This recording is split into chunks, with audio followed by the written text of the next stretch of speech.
बताओ बच्चे एक बार, पिछली क्लास में दिल्ली सल्तनत बता रहे थे ना। आज का टॉपिक दिल्ली सल्तनत है।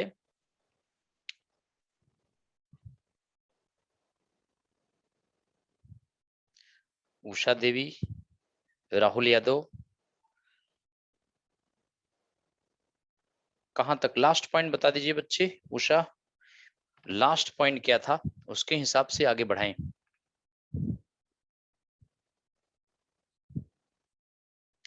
गुप्त डायनेस्टी तो हो गया कब का, कुमार गुप्त भी हो गया, सब कुछ। लास्ट दिल्ली सल्तनत बताना था, दिल्ली सल्तनत के बारे में आज स्टार्ट करना था।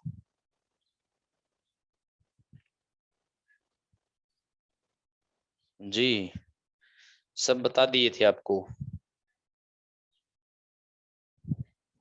दिल्ली सल्तनत स्टार्ट करना था आई थिंक। पिछली क्लास में गुप्त डायनेस्टी पूरा किया था, दिल्ली सल्तनत स्टार्ट हो गया। कहाँ लास्ट पॉइंट बता दो बच्चे, कहाँ तक किए थे आप।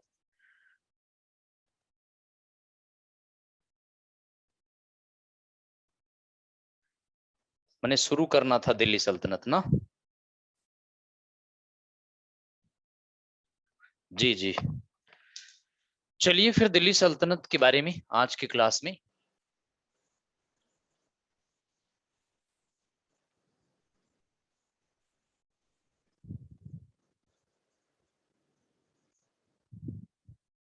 ये चलेगा। और आप जानते हैं 1206 से लेकर 1526 तक दिल्ली सल्तनत था। पहली डायनेस्टी इसमें स्लेव डायनेस्टी थी, या इसको दास वंश कहते हैं अथवा गुलाम वंश भी कहते हैं। 1206 से लेकर बच्चों 1290 तक दूसरी डायनेस्टी इसमें आई, खिलजी डायनेस्टी।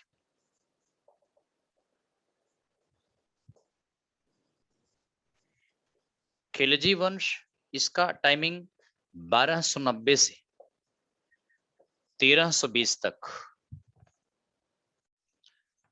तीसरी डायनेस्टी में अगर आप देखें, तुगलक डायनेस्टी।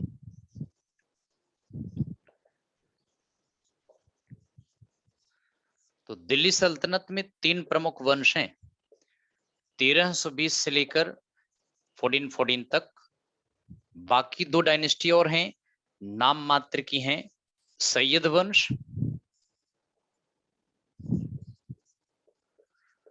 सैयद वंश 1414 से 1451 तक। और एक लास्ट यह भी नाम मात्र की है, लोधी डायनेस्टी। तो लोधी वंश 1451 से 1526 तक। तो यह 5 डायनेस्टी एक के बाद एक आई थी। गुलाब खिले तो सूंघ लो महक, गुलाब यानी गुलाम वंश, खिले मतलब खिलजी वंश, तो मतलब तुगलक वंश, सूंघ मतलब सैयद वंश, लो मतलब लोधी वंश, महक यानी मुगल वंश। मेडिवल इंडिया में 6 डायनेस्टी थी, 5 दिल्ली सल्तनत में आई सीरियल ऑर्डर में, और एक डायनेस्टी मुगल वंश थी। तो गुलाब खिले तो सूंघ लो महक, गुलाब यानी गुलाम वंश, खिले यानी खिलजी वंश, तो यानी तुगलक वंश, सूंघ यानी सैयद वंश, लो यानी लोधी वंश, महक माने मुगल वंश। इनमें से प्रथम 3 डायनेस्टी ठीक ठाक हैं, ये दोनों नाम मात्र की हैं। लेकिन अगर आपसे प्रश्न पुटअप किया जाए कि इन डायनेस्टीज का सीरियल ऑर्डर बनाइए, तो यह इसका सीरियल ऑर्डर है। तो आइए गुलाम वंश को देखते हैं। गुलाम वंश को इलबारी वंश भी कहते हैं, क्योंकि 3 ही गुलाम थे, बाकी सब फ्री थे। गुलाम वंश को मामलुक वंश भी कहते हैं, क्योंकि ये मामलुक टर्क थे। तो गुलाम वंश को 3 नामों से जानते हैं। गुलाम वंश के अलावा इसको मामलुक वंश भी कहते हैं, और बच्चों इसको गुलाम वंश को इलबारी वंश भी कहते हैं।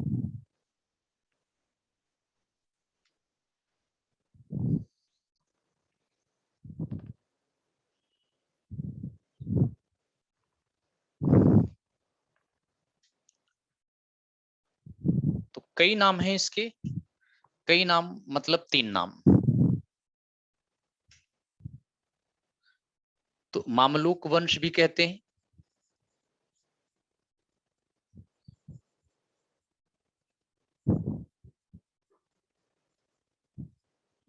इस नाम से भी जानते हैं, अथवा इलबारी वंश के नाम से भी जानते हैं।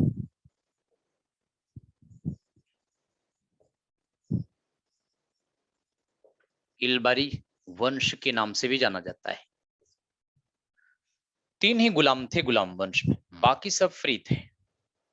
मोहम्मद गोरी का गुलाम कुतुबुद्दीन ऐबक था, कुतुबुद्दीन ऐबक का गुलाम इल्तुतमिश था, इल्तुतमिश का गुलाम बलबन था, बाकी सब फ्री थे।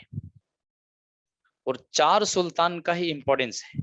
दिल्ली सल्तनत के गुलाम वंश में 4 ही सुल्तान का इंपॉर्टेंस है।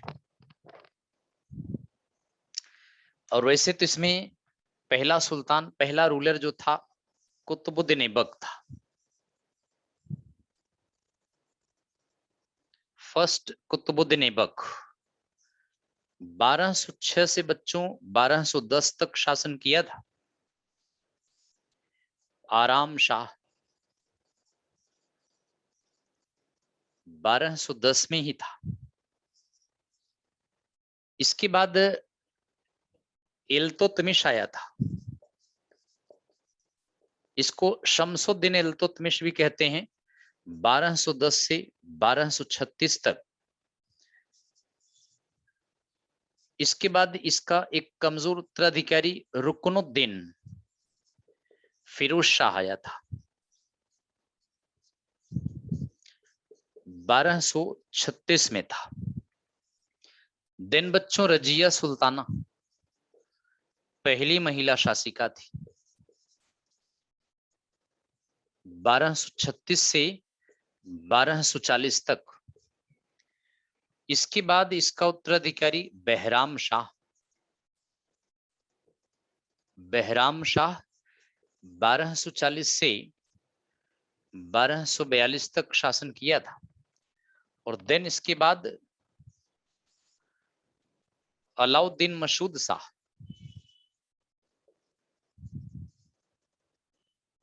अलाउद्दीन मसूद शाह 1242 से 46 तक शासन किया था। देन इसके बाद नसीरुद्दीन महमूद शाह,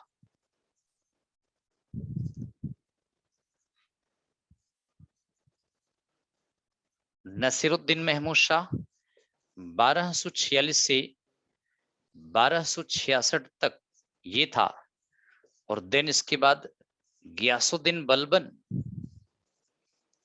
गियासुद्दीन बलबन 1266 से 1287 तक। और देन इसके बाद कैकुबाद, क्यू से भी स्पेलिंग होता है इसका, के से भी होता है, क्यू से भी होता है, तो गलत नहीं है। 1289 तक कै खुसरो 1289 में बच्चों। और कयूमर्स, तो नाम मात्र के ये सारे सुल्तान हैं। 1290 में आखिरी सुल्तान कयूमर्स था। तो यदि आप देखें तो कुल टोटल 12 सुल्तान हैं, लेकिन कुतुबुद्दीन ऐबक का इंपॉर्टेंस है इसमें, इल्तुतमिश का इंपॉर्टेंस है, रजिया सुल्ताना का इंपॉर्टेंस है, और गियासुद्दीन बलबन का इंपॉर्टेंस है। 4 सुल्तान इसमें इंपॉर्टेंट है, बाकी का कोई इंपॉर्टेंस नहीं बच्चों। इन्हीं चारों सुल्तान के बारे में क्वेश्चन बनते हैं। हाँ, एक क्वेश्चन ही बनता है, 4 सुल्तान इसमें से उठा लिए और कह दिए कि इनका सीरियल ऑर्डर बनाओ। 4 सुल्तान स्टार्ट उठा लिए और कह दिए इनका सीरियल ऑर्डर बनाइए, तो ये क्वेश्चन एक बनता है। बाकी कुतुबुद्दीन ऐबक मोहम्मद गोरी का गुलाम था। 1206 में मोहम्मद गोरी का देहांत अफगानिस्तान के गौड़ में हो गया। कुतुबुद्दीन ऐबक ने दिल्ली पर अधिकार कर लिया, दिल्ली लाहौर पर शासन स्थापित किया। कुतुबुद्दीन ऐबक गुलाम का गुलाम ही रहा। इसका मालिक मोहम्मद गोरी मर गया, इसको फ्री नहीं किया था। मोहम्मद गोरी इसका मालिक का देहांत हो गया, इसको फ्री नहीं किया था। जीवन भर यह गुलाम का गुलाम ही रहा। आपको बताएं कि मुसलमानों में पैगंबर मोहम्मद के डेथ के बाद खलीफा आने लगे थे। प्रोफेट मोहम्मद 632 में मर गए। प्रोफेट मोहम्मद के डेथ के बाद इस्लाम धर्म के गुरु खलीफा कहे गए। इंग्लिश में इसको कैलिफ कहते हैं, कैलिफ CALIPH, हिंदी में खलीफा कहते हैं। इस्लाम धर्म का गुरु खलीफा कहलाता है। आप जानते हैं फर्स्ट खलीफा अबू बकर था। आखिरी खलीफा जो थे वह तुर्की के सुल्तान मुस्तफा कमाल पाशा, जिनको अंग्रेजों ने 1916 में तुर्की की सत्ता से हटा दिया गया था, क्योंकि तुर्की जर्मनी के साथ फर्स्ट वर्ल्ड वॉर में शामिल हो गया था। तो तुर्की का सुल्तान मुस्तफा कमाल पाशा मुसलमानों का अंतिम खलीफा था। कुतुबुद्दीन ऐबक गुलाम था, खलीफा से मान्यता नहीं प्राप्त कर पाया, क्योंकि गुलाम जब तक फ्री ना हो खलीफा मान्यता नहीं देता था। गोरी गौड़ चला गया, रास्ते में घायल हो गया, गौर पहुंचते हुए मर गया। मालिक इसको फ्री नहीं किया था, गुलाम का गुलाम ही था। तो चलिए हम आपको कुतुबुद्दीन ऐबक के बारे में आपको बताते हैं।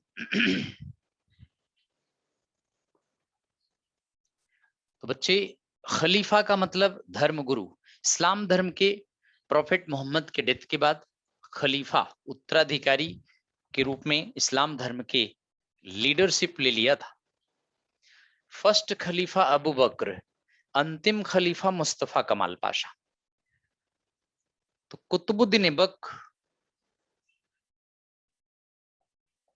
इसके बारे में आप ध्यान रखिएगा, 1206 से 1210 तक शासन तो किया, लेकिन बच्चों सुल्तान की पदवी नहीं लिया, सिपह सालार की पद पे शासन किया था। इसी पद पे रहकर शासन किया, सिपह सालार। तो बच्चों सिपह सालार का मतलब सेनापति होता है। सिपह सालार का मतलब कमांडर इन चीफ होता है। गुलाम का गुलाम ही रह गया।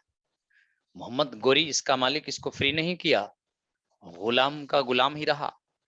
सिपह सालार के पोस्ट पर रहकर शासन किया था। क्वेश्चन पुटअप किया जाता है। वैसे कुतुबुद्दीन ऐबक, कुतुबुद्दीन ऐबक की राजधानी अगर आपसे पूछा जाए कि कुतुबुद्दीन ऐबक की कैपिटल क्या थी, तो बच्चों कुतुबुद्दीन ऐबक लाहौर से शासन किया था, लेकिन दिल्ली सल्तनत का फर्स्ट सुल्तान नहीं था। दिल्ली सल्तनत में गुलाम वंश का संस्थापक था। फर्स्ट रूलर कह सकते हैं, लेकिन फर्स्ट सुल्तान नहीं कहिएगा। कुतुबुद्दीन ऐबक ने सिपह सालार की पोस्ट पर शासन किया, खलीफा मान्यता नहीं दिया, इसलिए सुल्तान की पदवी नहीं ले पाया, इसी पोस्ट पर शासन किया था। एक बात और है यहां पर इंपॉर्टेंट जो आपको बताना चाहते हैं, कुतुबुद्दीन ऐबक ने अपने नाम के सिक्के नहीं चलाए। मोहम्मद गोरी के नाम के जो सिक्के चल रहे थे उसी को चलने दिया, क्योंकि सिक्का तभी चलाया जा सकता था जब खलीफा से मान्यता मिले, जब सुल्तान फ्री हो, अन्यथा नहीं चला सकता था। तो ना तो इसके नाम के सिक्के चले, ना ही इसके नाम का खुतबा पढ़ा गया। फ्राइडे में जुम्मे के नमाज के समय सुल्तान के नाम का खुतबा पढ़ा जाता था। खुतबे में सुल्तान के लंबी उम्र की कामना करते थे, तो खुतबा भी नहीं पढ़ा गया। खलीफा ने मान्यता भी नहीं दिया। लाहौर को कैपिटल बनाया, लाहौर से शासन किया था, दिल्ली लास्ट मोमेंट में लाया था। तो इसकी कैपिटल अगर पूछा जाए, कैपिटल लाहौर को बनाया, लास्ट फेज में दिल्ली लाया था। लेकिन दिल्ली में इसने एक शहर बसाया, मेहरौली शहर बच्चों। आज भी यह शहर है। कुतुबुद्दीन ऐबक ने दिल्ली में मेहरौली शहर बसाया था। राय पिथौरागढ़ शहर को नष्ट करके बसाया था। राय पिथौरागढ़ शहर, इसको नष्ट कर दिया। ये पृथ्वीराज चौहान ने बसाया था। राय पिथौरागढ़ किला भी बनवाया था पृथ्वीराज चौहान ने। राय पिथौरागढ़ किला मेहरौली में, ये राय पिथौरागढ़ शहर और किला पृथ्वीराज चौहान ने बनवाया था। इसे नष्ट करके मेहरौली शहर कुतुबुद्दीन ऐबक ने बनवाया। और आपको बताएं किसी मेहरौली शहर में कुतुबुद्दीन ऐबक ने 1192 में कुतुब मीनार बनवाया। कुतुब मीनार इस साल से बनाना स्टार्ट किया था। तराइन की दूसरी लड़ाई जीतने के बाद ये शहर नष्ट कराया और फिर कुतुब मीनार का निर्माण स्टार्ट किया था। आप जानते हैं कुतुब मीनार की हाइट 72.5 मीटर है। इतनी हाइट है। 379 स्टेयर्स हैं इसमें। और कुतुब मीनार अपने गुरु के सम्मान में बनवाया था। कुतुबुद्दीन ऐबक के गुरु का नाम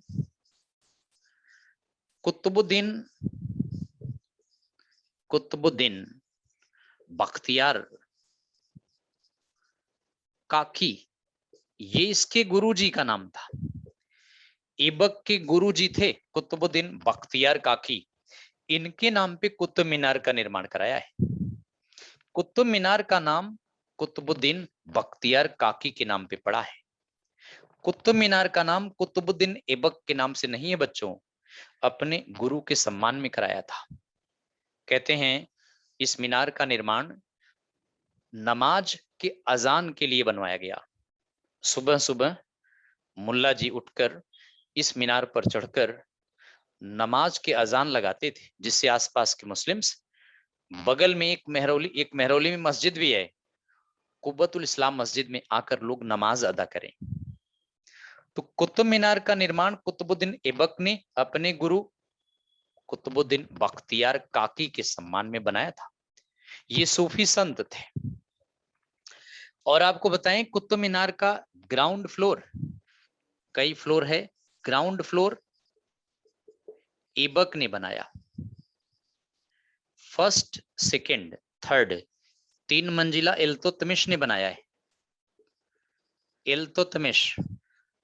ऊपर 1 मंजिला और है, इसको फिरोज तुगलक ने बनाया। फिरोज तुगलक, तुगलक वंश का था, इसने बनाया। तो अब आप देखिए 5 मंजिला है बच्चे। ग्राउंड फ्लोर ऐबक ने बनाया, फर्स्ट, सेकंड, थर्ड इल्तुतमिश ने बनाया, 5वीं मंजिल जो है फिरोज तुगलक ने बनाया। तो आई थिंक आप समझ गए होंगे। यदि पूछा जाए कुतुब मीनार किसने बनाया, तो ऐबक ने बनवाया, ऐसा लगाइए। लेकिन यह क्वेश्चन पुटअप किया जाए पूरा किसने कराया, तो इल्तुतमिश ने पूरा कराया, पूरा इल्तुतमिश ने कराया। लेकिन यह प्रश्न पुटअप किया जाए कि 5वीं मंजिल किसने बनवाई, 5वीं मंजिल फिरोज तुगलक ने बनवाई। सिकंदर लोदीन इसकी मरम्मत कराई। 1828 में भयंकर भूकंप आया था, भूकंप के कारण बड़ी क्षतिग्रस्त हो गया था। तो उसके बाद 1828 में एक ब्रिटिश मिलिट्री अधिकारी था जॉन स्मिथ, उसने ठीक कराया और ऊपर एक कुपोला रखवाया था। बाद में कुपोला को उतरवाकर नीचे रखवा दिया गया था। तो कई बार यह नष्ट हुई है। एक बार इसमें 500 स्टूडेंट थे, बच्चे थे, और बिजली चली गई और फिर अंदर बच्चे घबरा गए, भगदड़ मच गई और करीब 100-125 बच्चे मर गए थे। और बाद में फिर जब ओपन किया गया तो ऊपर लोग टॉप पे चढ़ जाते थे, वहां पर जंप लगा के सुसाइड कर लेते थे। तो अब ये बंद चल रहा है। तो कुतुब मीनार का निर्माण कुतुबुद्दीन ऐबक ने करवाया, इल्तुतमिश ने पूरा कराया, फिरोज शाह तुगलक ने 5वीं मंजिल बनाया। हाइट 72.5 मीटर है, 72.5 मीटर की हाइट है। और नीचे इसका जो स्फीयर है 14.43 है, ऊपर 2.27 है, अर्थात ऊपर सिकुड़ता हुआ चला गया है। दुनिया का ईंट से बना, ये ईंट और पत्थर का बना सबसे बड़ा ऊंचा मीनार है ये।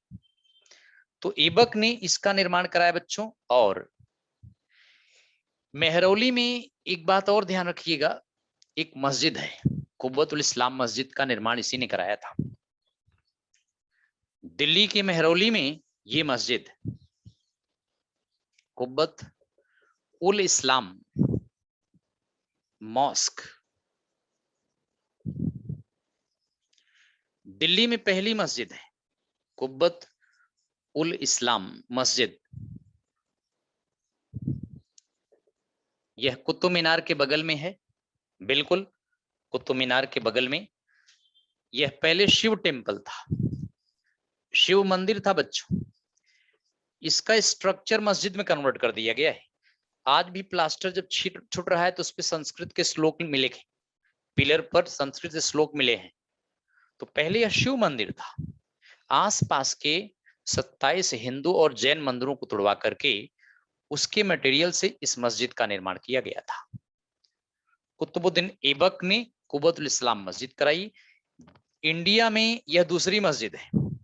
इंडिया में पहली मस्जिद अगर आपसे पूछा जाए तो केरल में है, 629 एडी में बना था। इंडिया में इस्लाम धर्म के प्रचारक अरब से 629 में आए थे। पहली मस्जिद केरल में है, जुमा मास्क। लेकिन दिल्ली की पहली मस्जिद कुतुबुद्दीन ऐबक ने ये वाली बनवाई थी। और एक मस्जिद और बनवाया कुतुबुद्दीन ऐबक ने, 2.5 दिन का झोपड़ा या 2.5 दिन का झोपड़ा, 2.5 दिन का झोपड़ा।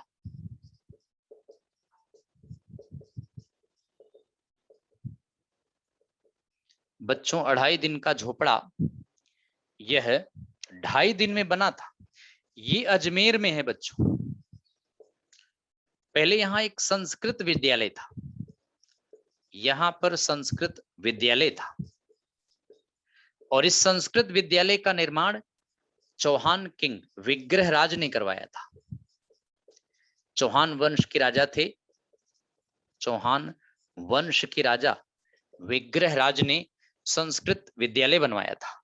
इसे नष्ट करके यहां पर 2.5 दिन का झोपड़ा बनवा दिया। कहते हैं यह झोपड़ा मस्जिद है, झोपड़ा नहीं है। पिलर बहुत सारे बने हैं।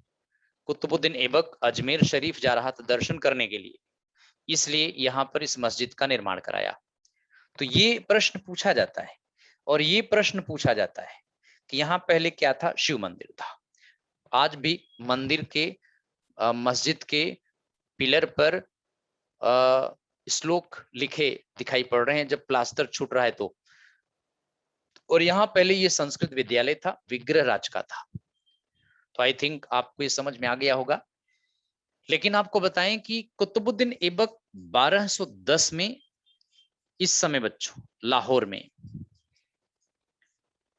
पोलो खेलते हुए, पोलो को उस समय चौगान कहते थे, पोलो खेलते हुए घोड़े की पीठ से गिर करके कुतुबुद्दीन ऐबक का देहांत लाहौर में हुआ था। सो कुतुबुद्दीन ऐबक का देहांत लाहौर में हुआ, पोलो खेलते हुए। पोलो को चौगान कहते हैं। कहा जाता है कि कुतुबुद्दीन ऐबक ने मेवाड़ के किंग पर अटैक किया, वहां का किंग उसको पकड़ लाया, कर्णदेव थे, पकड़ लाया और फिर उनका घोड़ा भी ले आया। उनके घोड़े का नाम सुभ्रक था। किंग कर्णदेव को बेड़ियों में जकड़कर लाहौर के ग्राउंड में रखा था और फिर सुभ्रक नामक घोड़े पर चढ़ करके पोलो खेल रहा था। सुभ्रक इतना वफादार घोड़ा था कि अपने मालिक को ग्राउंड में बेड़ियों में जकड़ा देख बड़ा दुखी हुआ। कुतुबुद्दीन ऐबक को अपने पीठ से नीचे गिराकर उसके चेस्ट पर खुर से प्रहार किया, मर गया। और फिर अपने मालिक को कंधे पर बैठाकर भागकर लेकर मेवाड़ चला आया था। और फिर मालिक को अपने कंधे से उतारने के बाद देखा तो घोड़ा मर गया था। तो ये कहानी है, बट ऐसा नहीं है कुछ। 1210 में ऐबक का देहांत पोलो खेलते हुए घोड़े से गिरकर लाहौर में हुई थी। आई थिंक समझ गए होंगे। ये प्रश्न पुटअप किया जाता है। लाहौर में इसको दफना दिया गया, इसको लाहौर में ही दफनाया गया। तो ठीक है बच्चों, सभी को नमस्कार, जो भी लेट से ज्वाइन किए हैं सबको नमस्कार। बिल्कुल बच्चे, लाहौर में पोलो खेलते हुए घोड़े के पीठ से गिरकर इसका देहांत हुआ था। तो पहला सुल्तान अगर आपसे पूछें तो आप यही लगाइएगा, सॉरी सुल्तान नहीं, पहला रूलर यही लगाइएगा, सिपह सालार के पोस्ट पर शासन किया था। सिपह सालार का मतलब आप जानते हैं, कमांडर इन चीफ होता है, सेनापति।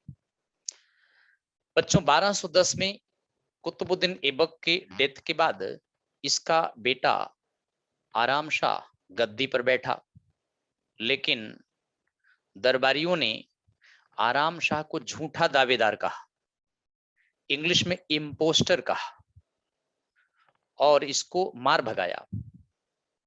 ऐबक के गुलाम तथा दामाद इल्तुतमिश को आमंत्रित किया। इल्तुतमिश इस समय उत्तर प्रदेश में बदायूं का गवर्नर था। इल्तुतमिश लाहौर पहुंचा, दरबारियों ने इल्तुतमिश को गद्दी पर बैठाया, आराम शाह को मार भगाया। तो मेन सुल्तान इसमें इल्तुतमिश है बच्चों। आइए इल्तुतमिश के बारे में देखते हैं।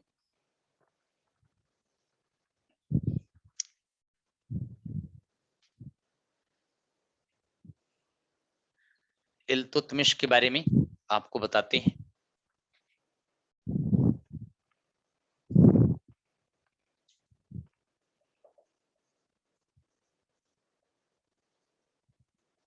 बारह सौ 10 से 1236 तक,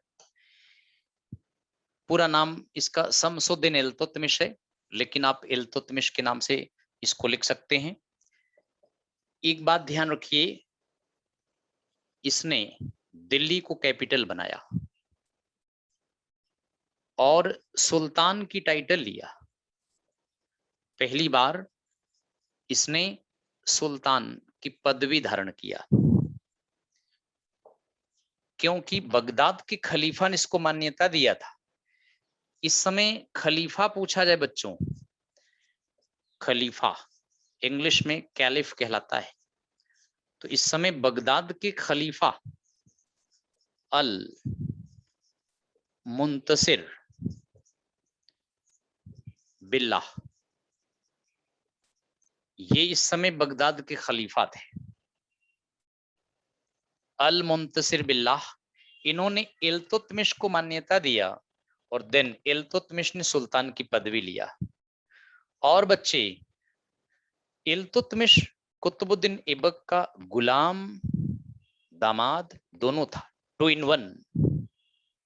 गुलाम था, गुलाम को दामाद बना लिया, ऑटोमेटिक फ्री हो गया ना। तो यह कुतुबुद्दीन जब मरा तो उससे पहले फ्री हो चुका था, जब ऐबक ने इसको गुलाम बनाया तभी फ्री हो गया था, इसलिए गुलाम नहीं था। बगदाद के खलीफा ने इनको मान्यता दिया और फिर इसने सुल्तान की पदवी लिया। सुल्तान की पदवी धारण करने के बाद बच्चों, इसने अपने नाम के 2 सिक्के चलाए। एक था टंका चांदी का, दूसरा था जीतल तांबे का। इन सिक्कों पर अपना नाम लिखवाया, खलीफा का नाम भी लिखवाया, और लक्ष्मी देवी नंदी बैल का चित्र छपवाया, क्योंकि इंडिया में हिंदुओं की जनसंख्या ज्यादा थी, मुसलमान कम संख्या में थे। हिंदुओं की सिंपैथी के लिए, हिंदुओं की सहानुभूति लेने के लिए सिक्कों पर लक्ष्मी देवी का चित्र छपवाया। नंदी बैल शिव की सवारी है, उनके चित्र छपवाए। तो ऐसा सुल्तान पहली बार अपने सिक्कों पर लक्ष्मी देवी नंदी बैल का चित्र छपवाया था।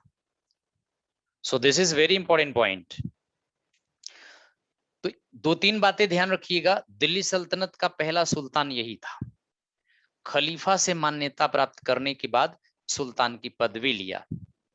इसके नाम का मस्जिदों में खुतबा पढ़ा गया। खुतबा में सुल्तान के लंबे उम्र की कामना किया जाता था। और फिर इल्तुतमिश ने अपने नाम के 2 सिक्के चलाए। टंका, ये टका नहीं होगा, टंका चांदी का होता था। शुद्ध अरबी सिक्के चलाए थे पहली बार इंडिया में। जीतल, जीतल ये बच्चों तांबे का होता था। तो पहला सुल्तान दिल्ली सल्तनत में मुसलमान सुल्तान जिसने अपने नाम के 2 सिक्के चलाए, अपना नाम लिखवाया प्लस खलीफा का भी नाम लिखवाया। लेकिन खास बात क्या था, इन सिक्कों पर लक्ष्मी देवी, नंदी बैल, नंदी बैल का चित्र छपवाया गैर मुसलमानों की सिंपथी लेने के लिए। इसके अलावा आपको बताएं कि इल्तुतमिश ने दिल्ली सल्तनत में इक्ता प्रथा को चलाया। दिल्ली सल्तनत में इक्ता प्रथा, इक्ता प्रथा को चलाया था। अब अगर पूछे इक्ता सिस्टम क्या था, तो बच्चों इक्ता वह जमीन थी जो सैनिकों को कैश पेमेंट के बदले में दिया जाता था। इक्ता वह जमीन थी जो कर्मचारियों को उनकी सेवा के बदले में जमीन दिया जाता था। कैश पेमेंट नहीं दिया इसने। सोचा कि अगर हम इनको कैश पेमेंट देंगे तो ये सिपाही कर्मचारी रिटायर्ड होने के बाद अफगानिस्तान चले जाएंगे, इंडिया में मुस्लिम्स जनसंख्या नहीं बढ़ पाएगी। तो इसलिए ऐसा करो, कैश पेमेंट मत दो, रैंक के हिसाब से इनको जमीन दे दो। सिपाही को 5 बीघा 10 बीघा ऐसे रैंक के हिसाब से दिया जाता था कि लो इस जमीन पर कमाओ खाओ परिवार चलाओ, लड़ाई हो तो लड़ने जाओ और वर्कशॉप में काम करने आओ। तो इक्ता it was a part of lands given to soldiers in place of cash payment, given to workers in place of cash payment. तो इक्ता जमीन था जो कि सैनिकों को, कर्मचारियों को नकद वेतन के स्थान पर जमीन दिया जाता था, या नकद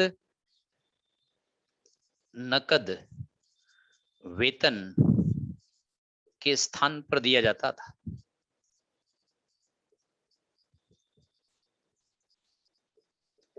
इसको इल्तुतमिश ने स्टार्ट किया था। So this is very important point. आगे चलकर अलाउद्दीन खिलजी ने स्टॉप कर दिया, बंद कर दिया। लेकिन पूछा जाए स्टार्ट किसने किया था, तो इक्ता system started by Iltutmish, stopped by Alauddin Khilji. तो इस तरह से दिल्ली सल्तनत में इल्तुतमिश ने यह सिस्टम स्टार्ट किया था। और बच्चों इल्तुतमिश ने टर्किश ई चहलगानी,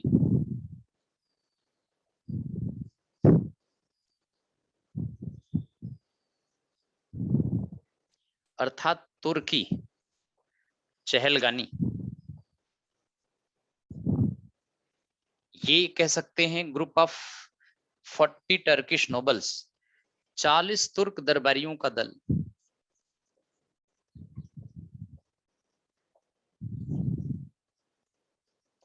ये कहा जाता है ग्रुप ऑफ 40 टर्किश नोबल्स, 40 तुर्क दरबारियों का एक दल इल्तुतमिश ने स्टार्ट किया था। याद रखिएगा, ये पूछा जाता है था क्या। कुतुबुद्दीन ऐबक के डेथ के बाद इल्तुतमिश को इनवाइट किया गया कि आओ सुल्तान बन जाओ। जिन दरबारियों ने इल्तुतमिश को इनवाइट किया, उन दरबारियों को इल्तुतमिश ने उच्च पदों पर अपॉइंट किया। 40 कैबिनेट मंत्री मान लीजिए इनको, 40 नोबल्स। ये नोबल्स इल्तुतमिश की मदद करते थे हर एक काम में। लेकिन आपको बताएं कि इल्तुतमिश के डेथ के बाद यह दल किंग मेकर के रोल में आ गया। After the death of Iltutmish they played the role of kingmakers, राजा बनाने की भूमिका में आ गए। इल्तुतमिश के डेथ के बाद इसके निकम्मे पुत्र रुकनुद्दीन को गद्दी पर बैठाया, रजिया को सत्ता में आने नहीं दिया। रजिया इन्हीं 40 गुंडों में फंस गई थी। ये वही 40 गुंडे हैं जिनके बारे में एक गाना भी बना है ना, अल्लाह बचाएं रजिया गुंडों में फंस गई। तो ये वही 40 बदमाश थे। रजिया को सफल नहीं होने दिया, चूंकि रजिया एक महिला थी। इस्लाम धर्म में एक महिला सुल्ताना बन जाए, पुरुष को महिला के सामने सर झुकाना इस्लाम धर्म का अपमान माना जाता था। ये नहीं चाहते थे कि एक महिला गद्दी पर बैठे। तो इस तरह से 40 तुर्क दरबारी, इल्तुतमिश ने 40 मंत्री की तरह इनको अपॉइंट किया, इल्तुतमिश की मदद करते थे। लेकिन इल्तुतमिश के डेथ के बाद ये 40 तुर्क दरबारी किंग मेकर के रोल में आ गए, राजा बनाने की भूमिका में आ गए थे। So this was very important. Iltutmish ने इनको स्थापित किया, आगे बलबन ने इनको समाप्त कर दिया था, इनको इनके पद से बलबन ने हटा दिया था। और बच्चों इसके बाद हम आपको बताते हैं कि इल्तुतमिश दिल्ली सल्तनत का पहला ऐसा सुल्तान है जिसने शरा के अनुसार 4 लीगल टैक्स लिया था: जजिया, ज़कात, खिराज, खम्स। 4 legal taxes first time Delhi सल्तनत में।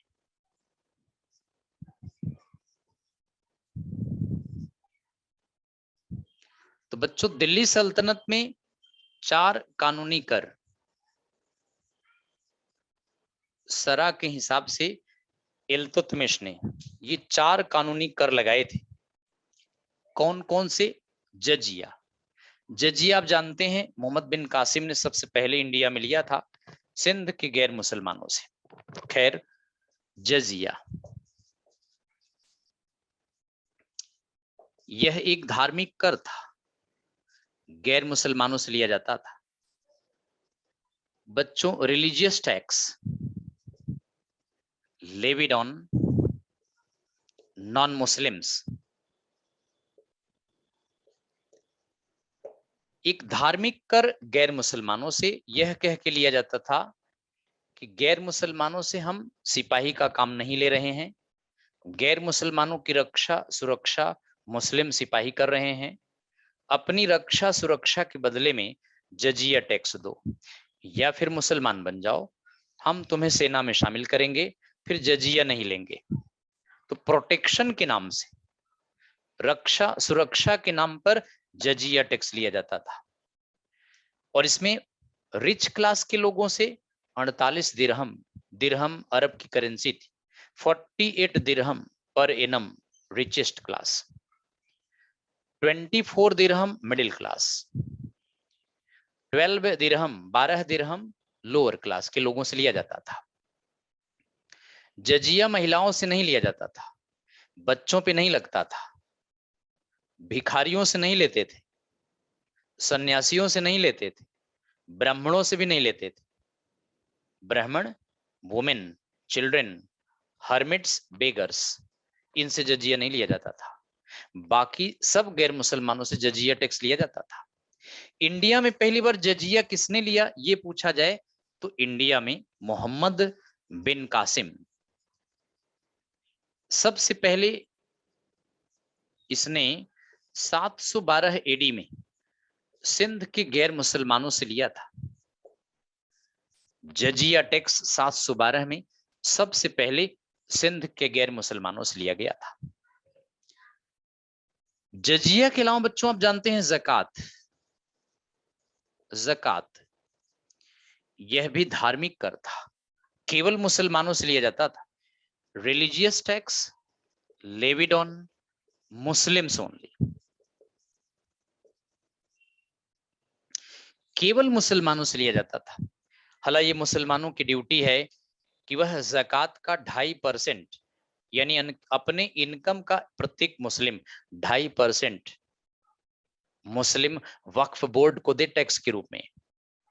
कंपलसरी नहीं था लेकिन ड्यूटी था। प्रत्येक मुसलमान आज भी 2.5% इनकम का ज़कात देता है, 1/40वां भाग अपने इनकम का ज़कात देता है। इस ज़कात के द्वारा मदरसे, मस्जिद, हज यात्रा, गरीब मुसलमानों की सेवा, इन सब कामों में यूज किया जाता है। सो ज़कात रिलीजियस टैक्स था, कंपलसरी नहीं था, ऑप्शनल था, बट ड्यूटी था, 2.5% दें। तीसरा खिराज। बच्चों खिराज क्या था खिराज यह भू राजस्व कर था, land tax revenue, non Muslims पे लगता था। तो ध्यान दें, भू राजस्व कर था, किससे लिया जाता था? गैर मुसलमानों से। क्योंकि इंडिया में अभी तक गैर मुसलमानों की संख्या ही थी, मुस्लिम तो जमीन उनके पास तो था नहीं। तो लगान केवल गैर मुसलमानों से। और बच्चों, खुम्स, खुम्स का मतलब होता है वार स्पॉइल्स, लूट का माल, लूटा गया धन 1/5 सुल्तान लेता था। लूटे गए धन का 1/5 सुल्तान, 4/5 सैनिक को दिया जाता था। ऐसे सिपाही थे जो लूट के माल पर डिपेंड थे। एक बार चले गए लड़ाई में और लूट के अच्छा खासा माल लाए, उसमें से 1/5 सुल्तान लेता था, 4/5 सैनिक को दे दिया जाता था। तो सरा के अनुसार 4 लीगल टैक्स दिल्ली सल्तनत में फर्स्ट टाइम इल्तुतमिश ने लिया था। इल्तुतमिश पर उलेमा, उलेमा माने मुस्लिम विद्वान, उलेमा मुस्लिम स्कॉलर्स ने दबाव डाला कि सुल्तान इल्तुतमिश एक फतवा जारी करे, गैर मुसलमानों को यह कहे कि या तो गैर मुसलमान इस्लाम को कबूल करे, अन्यथा डेथ को कबूले, इधर इस्लाम और डेथ। इल्तुतमिश ने सोचा कि अगर उलेमा की बात मानकर फतवा जारी कर दिया तो मेजॉरिटी में हिंदू हैं, विद्रोह कर देंगे, दिल्ली सल्तनत बसने से पहले उजड़ जाएगा। उलेमास को कहा कि आप धर्म के मामले में हस्तक्षेप न करें। तो इस तरह से उलेमास की बात नहीं माना। इल्तुतमिश ने कहा कि या तो जजिया दो या फिर इस्लाम, आइदर इस्लाम और जजिया। तो यहां जजिया ऑप्शनल कर दिया, ठीक है। इल्तुतमिश के समय में 1221 में चंगेज खान प्रथम मंगोल आक्रमणकारी था। भारत के सीमा पर, सिंध के बॉर्डर पर 1221 में अटैक किया था। दरअसल चंगेज खान सेंट्रल एशिया का किंग था। चंगेज खान ने ख्वारिज्म शाह पर अटैक किया था। ख्वारिज्म शाह पर्शिया के किंग, पर्शिया ईरान को कहते हैं। ख्वारिज्म शाह तो भाग गए। ख्वारिज्म शाह का बेटा जलालुद्दीन मकबरनी इल्तुतमिश के किंगडम पंजाब में शरण ले लिया, उसी का पीछा करता हुआ सिंध तक आ गया। इल्तुतमिश के पास मैसेज किया कि जलालुद्दीन मकबरनी को अपने किंगडम से भगाओ, अन्यथा चंगेज खान के आक्रमण का सामना करो। इल्तुतमिश डर गया, जलालुद्दीन मकबरनी को भगा दिया, चंगेज खान वापस चला गया था। तो फर्स्ट मंगोल इन्वेडर पूछे जाएं 1221 में, चंगेज खान को गंगेज खान भी कहते हैं, सिंध के बॉर्डर तक अटैक किया था। तो अगर आपसे कहा जाए कि फर्स्ट मंगोल आक्रमणकारी कौन था, ये प्रथम मंगोल आक्रमणकारी किसके समय में भारत की सीमा पर आ गया था? इल्तुतमिश के समय में। फर्स्ट मंगोलियन इन्वेडर भारत की सीमा पर इल्तुतमिश के समय में अटैक किया था। बच्चे बताएं, कोई डाउट है पूछें। बिल्कुल बच्चे, शिव ब्रह्म 40 तुर्क दरबारियों को समाप्त किसने किया था? बिल्कुल बलबन ने समाप्त किया था। इल्तुतमिश ने तुर्की चहलगानी की स्थापना किया था, लेकिन बलबन ने तुर्किश चहलगानी को समाप्त करवा दिया था। इनके लिए कुछ नियम बनाए थे। कहा सजदा करो, सजदा का मतलब सुल्तान के सामने सिर झुकाकर घुटनों तक सलाम करो। कहा पायबोस करो, पायबोस का मतलब दंडवत लेट जाओ, सुल्तान का पैर चूमो। तो आगे बताएंगे, आगे अभी आएगा ये। बच्चों देखो, इल्तुतमिश का शासनकाल ठीक ठाक था।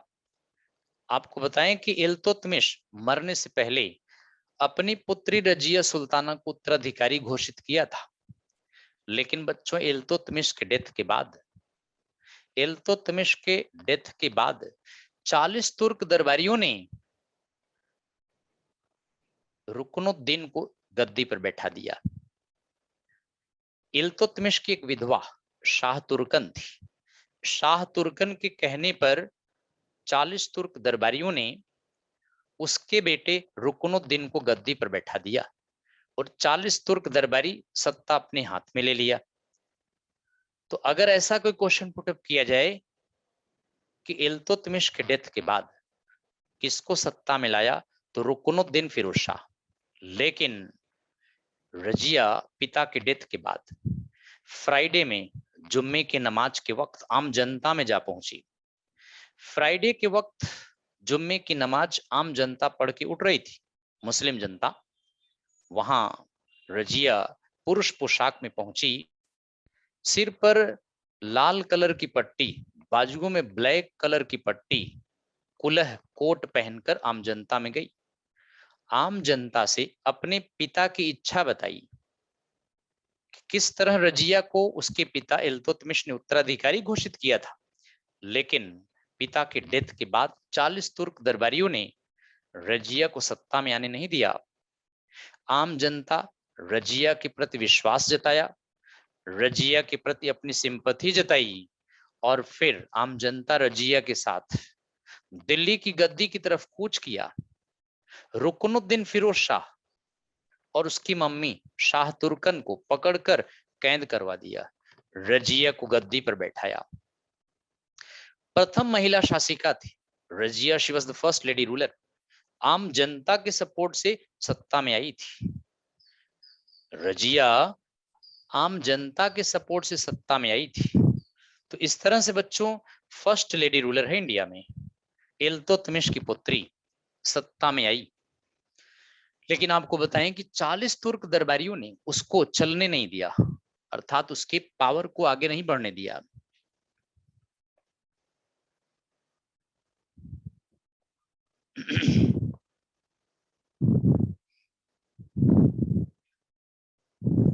तो रजिया सुल्ताना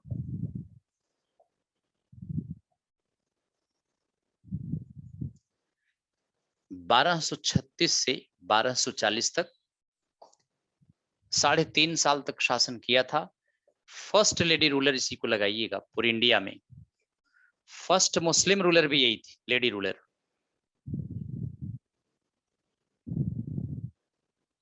भारत में प्रथम महिला शासिका।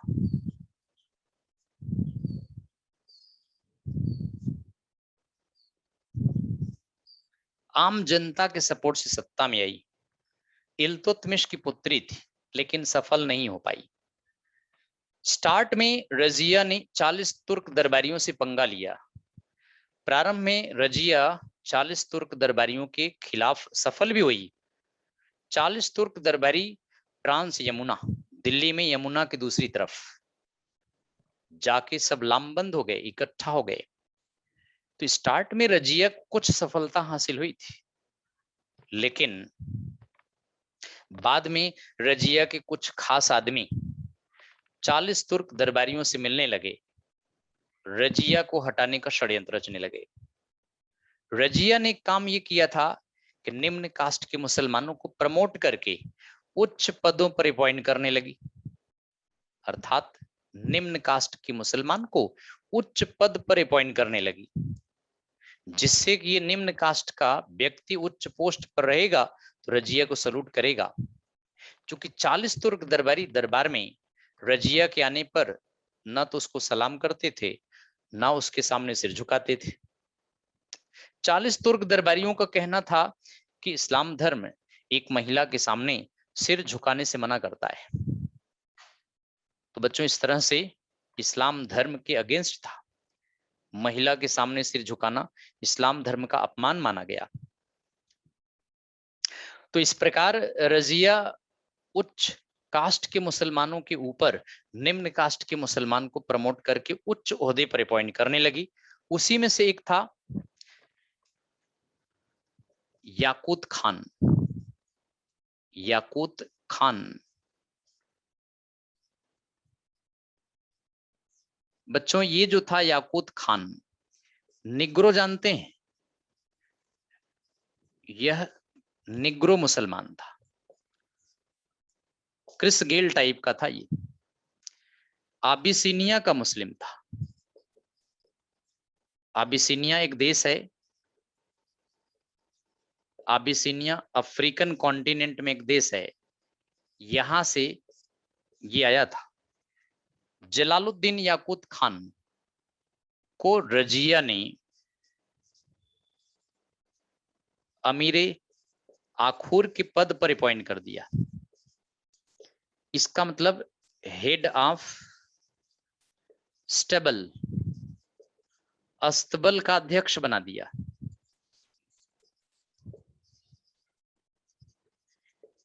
यानी रजिया ने एक निम्न कास्ट के मुस्लिम, आबिसिनियन मुस्लिम, निग्रो मुस्लिम, काले मुसलमान को उच्च पद पर अपॉइंट कर दिया। जब रजिया दरबार में आती उससे पहले घोड़े पर सवार होकर अस्तबल में जाती और एक गुलाम याकूत खान कंधा देकर इसको नीचे उतारता। 40 तुर्क दरबारियों ने रजिया के खिलाफ अफवाह फैला दिया। कहा रजिया याकूत खान से प्रेम करती है। सोचा कि रजिया आम जनता में बदनाम हो जाएगी। जिस जनता ने रजिया को सत्ता में लाया वही जनता रजिया को सत्ता से उतार देगी। लेकिन जनता सब जानती थी कि 40 तुर्क दरबारियों का षड्यंत्र है और कुछ नहीं। उससे कोई फर्क तो नहीं पड़ा।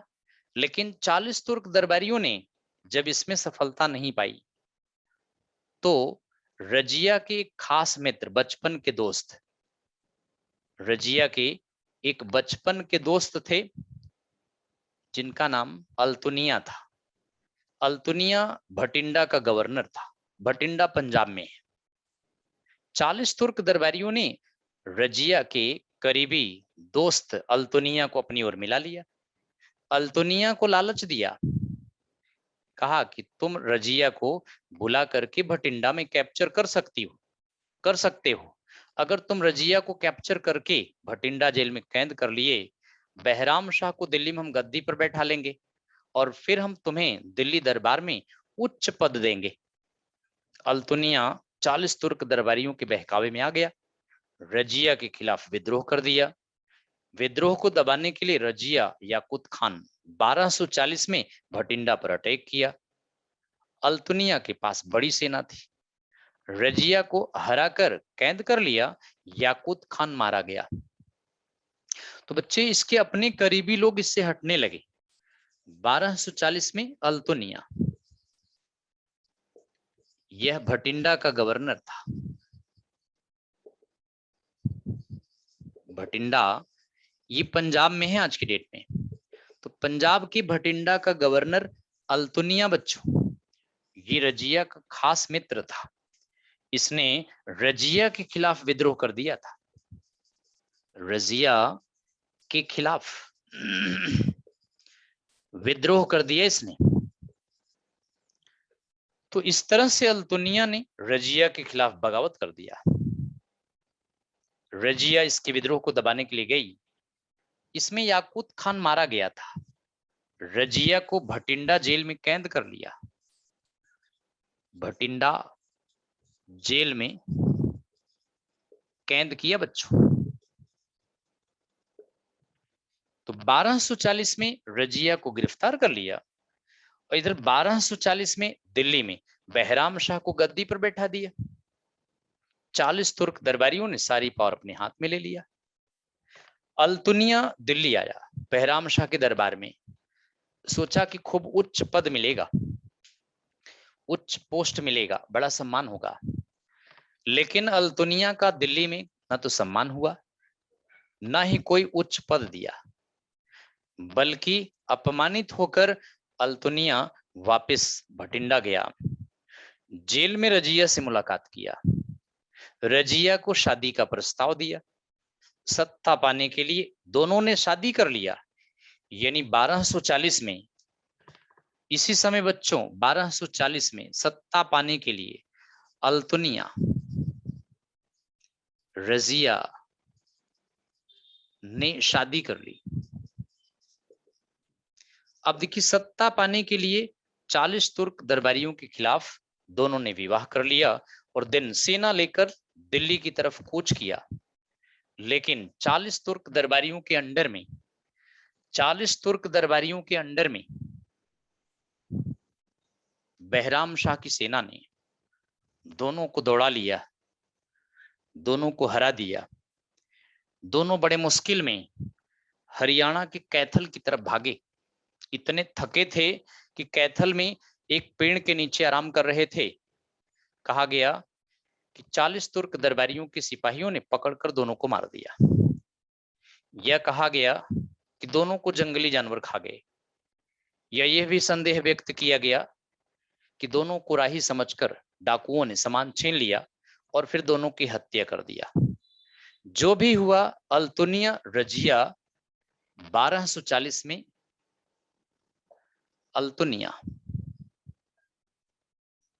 और रजिया बच्चों कैथल में मारे गए या मर गए।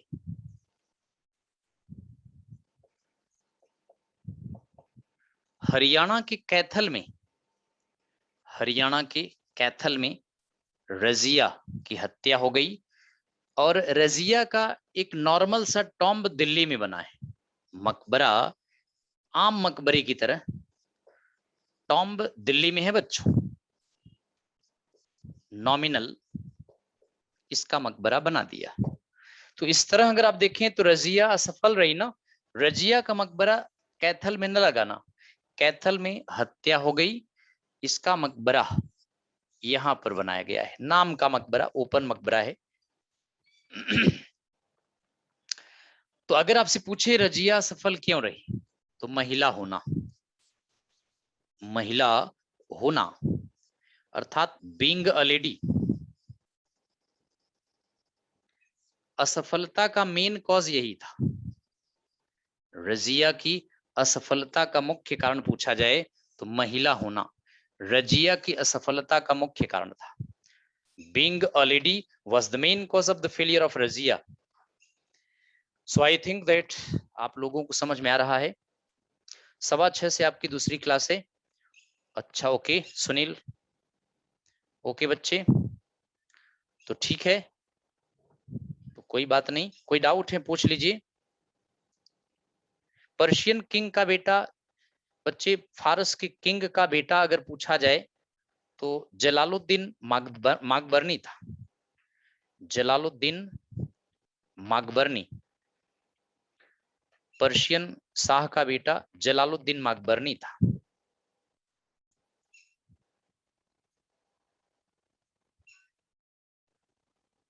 ठीक है बच्चे, और कोई डाउट है बताएं। सर एग्जाम कब है? एग्जाम तो बच्चे भी टाइम थोड़ा सा लग रहा है। एसके यादव मेरा नाम है बच्चे, तुम कहां से अपना मेरा नाम ले लिए? SK Yadav. Thank you sir, आप बहुत का पढ़ाने का तरीका बहुत अच्छा है। ओके बच्चे, SK thank you. Tara Singh okay. तो एनी डाउट, एनी प्रॉब्लम, और जानना चाहें तो आप बताएं। बाकी रजिया की डेथ हो गई या हत्या हो गई ये डिस्प्यूटेड है, लेकिन आपको बताएं कि ये कैथल में मर गई। दीक्षा माथुर थैंक यू बच्चे। ठीक है, ओके। पारुल वर्मा ठीक है बच्चे, कोई डाउट नहीं, अच्छी बात है। यामिनी कुमारी ओके। तो अगर आपका कॉन्सेप्ट क्लियर होता चल रहा है तो आपको कोई समस्या नहीं आनी चाहिए। पीडीएफ अपलोड नहीं हुआ है भाई, हमने एक दिन संडे को हमारी लोग मीटिंग थी, ये पीडीएफ का मामला उठाया गया था, तो सर को बताया गया है कि आपको अपलोड करवा देंगे। और शायद वो प्रिंट करवाने के चक्कर में थे, लेकिन अब हमने बोला कि नहीं वैसे अपलोड करा दीजिए। बहुत अच्छी हिस्ट्री पढ़ाते हैं, थैंक यू भाई, thank you, no problem sir. Usha Devi thank you बच्चे, thank you, thank you SK. All India भी हमारे साथ हैं, thank you, thank you, thanks to all of you. ठीक बच्चे, चलिए फिर आप अपनी अगली क्लास अटेंड करिए। तो नेक्स्ट क्लास आपकी जो भी है रजिया डाइड, ये इसमें क्या सैड न्यूज है बच्चे, जो आया है वो तो मरेगा ही ना एक दिन, तो रजिया का भी देहांत हो गया या मारी गई, है नहीं? ठीक है, ओके। चलिए बच्चों, ठीक है, मिलते हैं नेक्स्ट क्लास में, तो इसके आगे का बताएंगे। बोरिंग नहीं हो रहा है ना? बिल्कुल नहीं होगा, बिल्कुल बोरिंग नहीं होगा बच्चे। चलिए चलिए फिर मिलते हैं आपसे, ओके, थैंक यू।